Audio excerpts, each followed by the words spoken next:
আমাকে সময় দেন। একটা গজল ভালো করে শুনতে হবে, মন দিয়ে শুনতে হবে। এটা যুবক ভাই, বয়োজ্যেষ্ঠ বয়স্ক মানুষ যারা এসছেন, বাচ্চারা তোমরা একটু স্টপ, তোমরা একটু ঘুমিয়ে নাও 10 মিনিট, তারপর 10 মিনিট পর আমি ইনশাল্লাহ আবার জাগিয়ে তুলবো, ঠিক আছে?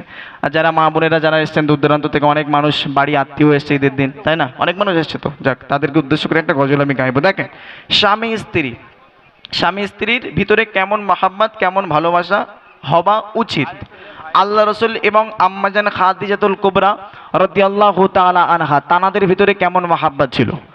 আম্মাজান খাদিজা নাম শোনা আছে তো নাকি? হ্যাঁ, আল্লাহ রসুলের দুঃখের দিনের স্ত্রী, সর্বপ্রথম যিনি স্ত্রী ছিলেন খাদিজাতুল কুবরা রাদিয়াল্লাহু তাআলা আনহা। তিনি অনেক জমি জায়গা, অনেক টাকা পয়সার মালিক ছিল, অনেক অর্থবিত্ত ছিল। সব থাকা সত্ত্বেও সব কিছু ফেলে রেখে আল্লাহ রসুলের দরবারে হাজির হয়ে গেলেন। আল্লাহ রসুলের কাছে কি বলছি, ইয়া রাসূলুল্লাহ, আমি আপনাকে বিবাহ করতে চাই, আপনি আমাকে ফিরিয়ে দেবেন না, আপনি আমার সাথে বিয়ে করে নেন। কি মাহাব্বত, কি ভালোবাসা দেখেন। আল্লাহ রসুল মুচকে হাসি দিয়ে বলছে, ও খাদিজা, তুমি কি পাগল হয়ে গেছো? আম্মাজান খাদিজা বলছে, কেন, কি হয়েছে? বলে, তুমি কোথায় আর আমি কোথায়, তোমার লেভেল কোথায় আর আমার লেভেল কোথায়? হ্যাঁ, আমার পরনে বাবা একটা ছেঁড়া কোড়া জামা পরা আছে, পেটে পাথর বেঁধে ইসলামের প্রচার করে করে বেড়ায়, আর তুমি কোথায়? এত টাকা পয়সা, এত জমি জায়গার মালিক হয়ে তোমার সাথে আমার কি কোনোদিন মানায়? তুমি কি আমার সাথে সংসার করতে পারবে? আম্মা জানে খাদিজা হাউ হাউ করে কাঁদছি, ইয়া রাসূলুল্লাহ, রতনে রতন জেনে আমি আপনাকে চিনতে শিখেছি, আমি আপনাকে বুঝতে শিখেছি, আপনি কেমন মানুষ, আপনি শুধু মানুষ নন, এই জাতির জন্য রহমত। সুতরাং আপনি আমাকে ফিরিয়ে দেবেন না, আপনি আমার সাথে বিবাহ করে না। দেখেন কি ভালোবাসা, কি মাহাব্বত, কবি ছন্দের মাধ্যমে লিখছে, শুনুন। কেমন ভালোবাসি নবী আম্মা খাদিজা, কেমন ভালোবাসি নবী আম্মা খাদিজা, যে ভালোবাসায় খুশি হব আল্লাহ।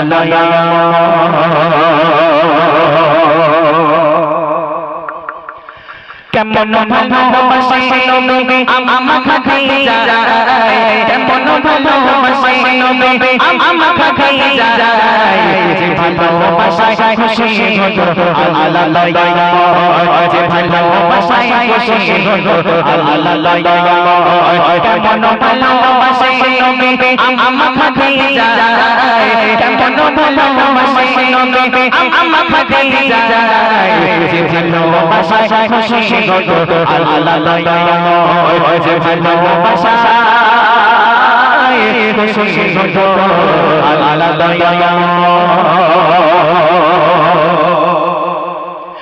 ধনী ঘরে আম্মা খাদিজা, নবীর কাছে এসে পড়ছে গান। ধনী ঘরে আম্মা খাদিজা, নবীর কাছে এসে পড়ছে গান। নবী বলে, ও খাদিজা, কেন চাও আমায়? নবী বলে, ও খাদিজা, কেন চাও আমায়? নবী রতনে জেনে ও নবী গোলা, নবী রতনে জেনে ও নবী গোলা, কেন ভালোবাসি নবী আম্মা খাদিজা, কেন ভালোবাসি নবী আম্মা খাদিজা, যে ভালোবাসায় খুশি হব আল্লাহ, যে ভালোবাসায় খুশি হব আল্লাহ। আল্লাহ রসুল বাড়িতে ফিরতেন, দিনের দাওয়াত প্রচার করে আল্লাহ রসুল যখন বাড়িতে ফিরতেন, কোনোদিন রাত 1টা বেজে যেত, 2টো বেজে যেত। আল্লাহ রসুল দিনের দাওয়াত প্রচার করে যখন বাড়িতে ফিরতেন, কোনোদিন রাত 1টা, কোনোদিন 2টো বেজে যেত। ঘরেতে আসতেন, ঘরেতে আসার পরে দরওয়াজায় ওখানে গিয়ে সালাম দিত, আসসালামু আলাইকুম। দরওয়াজায় গিয়ে একখানা টোকা মারতেন, দুবার আর মারা লাগতো না। আম্মাজান সাথে সাথে দরওয়াজা খুলে দিত। ঘরে প্রবেশ করলেন, ও খাদিজা, তুমি কি সারা রাত ঘুমাও না? খাদিজা, ও খাদিজা, তুমি কি সারা রাত ঘুমাও না? আমি যত রাত হোক, 1টা 2টো 3টে, যত রাত বিরাত আমি বাড়িতে আসি, একবার টোকা মারতে তুমি সাথে সাথে দরওয়াজা খুলে দাও। তুমি কি সারা রাত ঘুমাও না? আম্মাজান খাদিজা হাউ হাউ করে কাঁদছি, ইয়া রাসূলুল্লাহ, সারা রাত আমি ঘুমাতে পারি না। ও খাদিজা, কেন ঘুমাও না? কি হয়েছে তোমার, কেন ঘুমাও না? আম্মাজান খাদিজা হাউ হাউ করে কাঁদছে, আর ইয়া রাসূলুল্লাহ, আমি খাদিজা আমার এই জন্য ঘুম আসে না। আপনি দিনের দাওয়াত প্রচার করতে যান, আপনার গায়ে না জানি কাফেরেরা আঘাত করতে পারে, আপনার গায়ে মারতে পারে, এই চিন্তা এই চেতনা নিয়ে আমি খাদিজা সারা রাত ঘুমাতে পারি না। কিভাবে ঘুমাবো? আমি সারা রাত ঘুমাতে পারি না। কি ভালোবাসা, কি মহাব্বত! হ্যাঁ, আর আমার বাপেরা যদি একটুখানি লেট করে বাড়িতে ঢোকে, একবার টোকা মারলে দরজা খুলবে বলে মনে হয়, কথা বলতে হবে, খুলবে বলে মনে হয়। ও বাবা, দরজায় কিল মারে, লাস্টে কিল মারে, ঘুষি মারে, মারতে মারতে দরজা ভেঙে যায়, তারপরে দরজা খোলে না। কি মহাব্বত, কি ভালোবাসা তানাদের ভিতরে! দেখেন, ফলো করেন, কবি ছাদের মাধ্যমে লিখছেন, দিনের দাওয়াত দিতে যাই গো দারে দারে, অপেক্ষাতে বসে থাকে বিবি যে ঘরে, দিনের দাওয়াত দিতে যাই গো দারে দারে, অপেক্ষাতে বসে থাকে বিবি যে ঘরে, দরজা চটাতে বাড়ি শাসে দরজা চলে যায়, দরজা চটাতে বাড়ি শাসে দরজা চলে যায়, বিবি বলে আপনি ছাড়া নাই হয়, বিবি বলে আপনি ছাড়া নাই হয়, কেমন ভালোবাসে নবী আমার খাদিজা, কেমন ভালোবাসে নবী আমার খাদিজা, যে ভালোবাসা খুশি হলো আল্লাহ যে ভালোবাসা খুশি হলো আল্লাহ। আম্মা জান খাদিজা আল্লাহ রাসূলের হাত মোবারকখানা ধরলেন, হাতখানা ধরে একটা ঘরের ভিতরে নিয়ে গেলেন। ঘরের ভিতরে নিয়ে গিয়ে বলছে, ইয়া রাসূলুল্লাহ, আমি খাদিজা আপনার সাথে সাংসারিক জীবনে যতদিন আপনার সাথে আমি ছিলাম, আপনার জীবন সঙ্গী হওয়ার পর থেকে নিয়ে আমার জীবনে আপনার কাছে কোনো চাওয়া কোনো পাওয়া ছিল না। সুতরাং আমি খাদিজা, আমার কিচ্ছু লাগবে না, কিন্তু আমি খাদিজা যেদিন আমি মারা যাব, মারা যাবার পরে আমার কিছু শর্ত আপনার কাছে থাকবে, কিছু শর্ত থাকবে। দেখেন শর্তগুলো কি। আম্মাজান খাদিজা কিছু শর্ত করছে, মরে যাবার পরে সেই শর্তগুলো পূরণ করা লাগবে। কি শর্ত? হ্যাঁ, আর আমার মায়েরা যদি একটুখানি রাগ করে থাকে, আমার বাপেরা কি সুন্দর করে বোঝাতে যায় না, দেখো রাগ করো না, কি লাগবে বলো, কি লাগবে বলো। আরে বাপ রে বাপ, আমার মায়েরা একেবারে খুশিতে বাগে বাঘ। ঈদের দিনে একটু দীঘায় লে যাবে না, একটু ইকো পার্কে লে যাবে না, এই সমস্ত চাওয়া, এই সমস্ত পাওয়া। হ্যাঁ, সুতরাং আম্মাজান খাদিজা আল্লাহ রাসূলের কাছে কি চাইছে, কি চাওয়াটা দেখেন আম্মাজান কি চাইছে, কবি ছন্দের মাধ্যমে লিখছেন, বিবি মরণের পরে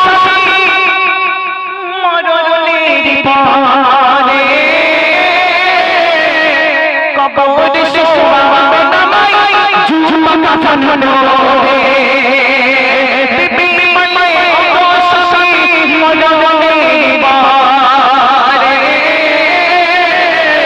কবর শোয়াবে না মাই ঝুমা কাফন রে,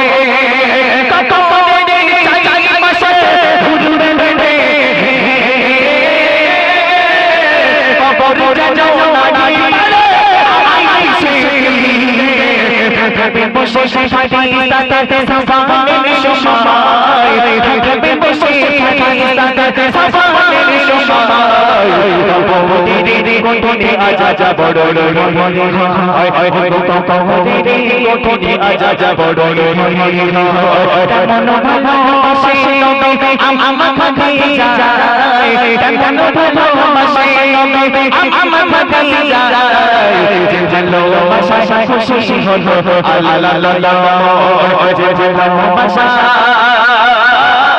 খুশি হলো আল্লাহ। আম্মাজান খাদিজা মারা গেল, আম্মাজান খাদিজা দুনিয়া থেকে ইন্তেকাল হয়ে গেল। এই যে শর্তগুলো দিয়েছে, কোন কিতাবে এসে 40, কোন কিতাবে এসে 45। আম্মাজান খাদিজা শর্তগুলো দেবার পর 40 থেকে 45 দিন পর দুনিয়ার জমিন থেকে বিদায় নিয়ে চলে গেল। সব শেষ। এইবারে এক এক করে শর্ত পূরণ। আল্লাহ রাসূলের কাছে সর্বপ্রথম যে শর্ত করেছিল, ইয়া রাসূলুল্লাহ, আমি খাদিজা যেদিন মারা যাব, মারা যাবার পরে আমার গায়ে যে কাফনের কাপড় হবে, ওই কাফনের কাপড় কোনো দোকান থেকে কিনে নিয়ে আসলে চলবে না। ওই কাফনের কাপড় আপনার এই জুব্বা মোবারক দিয়ে যেন আমি খাদিজা আমার কাফনের কাপড় তৈরি করে দেওয়া হয়। কি মহাব্বত, কি ভালোবাসা! দেখেছেন কি? হ্যাঁ, স্বামীর জুব্বা স্ত্রী কাপড়ের কাপড় করবে। হ্যাঁ, কি ভালোবাসা তানাদের ভিতরে ছিল, আর আমাদের ভিতরে কি মহাব্বত, কি ভালোবাসা, একটুখানি পার্থক্য বুঝে নেন। হ্যাঁ, কি ভালোবাসা দেখেন। আম্মা জানে খাদিজা সর্বপ্রথম যে শর্ত দিয়েছিল, ইয়া রাসূলুল্লাহ আপনার গায়ে জুব্বা দিয়ে যেন আমি খাদিজা আমার কাফনের কাপড় তৈরি করে দেওয়া হয়। আল্লাহ রাসূল যথারীতি আম্মা জানে খাদিজার কথা অনুযায়ী জুব্বা মোবারক দিয়ে কাফনের কাপড় তৈরি করে দিলেন। এবারে হবে কি, দাফন। চলে গেল জান্নাতুল মুআল্লাই, সাহাবারা নিয়ে আম্মাজানকে নিয়ে জান্নাতুল মুআল্লাই চলে গেল। জান্নাতুল মুআল্লাই গিয়ে একটা কবর খোঁড়া হলো, কবরের ভিতরে আম্মাজান খাদিজাকে ঢুকিয়ে দেওয়া হলো। আচ্ছা বাবা বলেন তো, যে আমাদের দিকে যখন কবর দেয়, মানুষকে যখন দাফন করানো হয়, আমাদের মাথাটা কোন দিকে দেয়? জি, কোন দিকে? হ্যাঁ, কোন দিকে? দক্ষিণ দিকে না, দক্ষিণ দিকে। কোন দিকে দেয় বলেন? পশ্চিম দিকে। কোন দিকে? হ্যাঁ, পশ্চিম দিকে। আম্মাজান খাদিজার মাথাখানা ধরে সাহাবারা মিলে, কবর দেওয়া হয়ে গেছে, আম্মাজান খাদিজার মাথাখানা ধরে যখন পশ্চিম দিকে ঘুরিয়ে দেয়, ঘুরিয়ে দেবার সাথে সাথে আপনি আসমানের দিকে হয়ে যায়।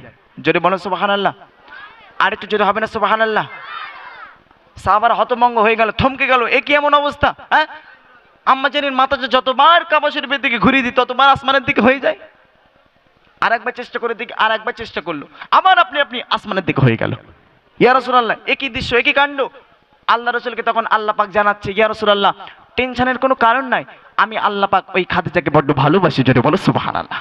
আমি খাদিজাকে বড্ড ভালোবাসি, ওই ভালোবাসার খাতিরে আমি আল্লাহ পাক আসমান থেকে সরাসরি ওই খাদিজাকে দেখবো বলে আমার ওই খাদিজার মুখখানা আমি আল্লাহ আমার আসমানের দিকে করে নিলাম। জোরে বলেন সুবহানাল্লাহ। কি মহাব্বত! শুধু তানাদের ভালোবাসা আমরা ফলো করলে হবে না, স্বয়ং আল্লাহ পাক ফলো করেছেন। জোরে বলেন সুবহানাল্লাহ। তানাদের মাকাম আল্লাহ পাক কোথায় দিয়েছেন? কোথায় না কোথায় আল্লাহ থেকে আল্লাহ দরজায় পৌঁছে দিয়েছেন তানাদের মাকাম। তানাদের মাকামে আমরা যেতে পারবো না, ওই রকম উঁচু দরজায় আমরা যেতে পারবো না। সুতরাং ওই রকম যেতে হলে, ওই রকম জায়গায় পৌঁছাতে হলে আমাদের আম্মাজানের স্মরণ করতে হবে, তারপরে আমরা সেই জায়গায় পৌঁছাতে পারবো। হ্যাঁ, কি বুঝতে পেরেছেন? বুঝতে পেরেছেন কিছু? শেষ ছন্দে কবি ছন্দের মাধ্যমে লিখছেন,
বলেন ভালো লেগেছে?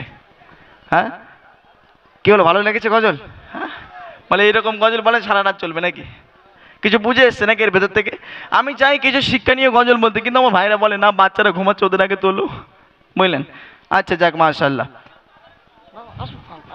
এই তো টাকা, মাশাআল্লাহ মাশাআল্লাহ। একটু বেশি করে মারো। এরকম কেন? জামা ফাঁকা কেন আমার? এরকম জামা তো ফাঁকা যায় না। এরা একটু কিপটে মেনা করতেছে বছরে। মেরা দিল তড়প রহা হে, মেরা জল রহা হে সিনা। বাদ দাও, কাজ করো, বাদ দাও। রেস্ট?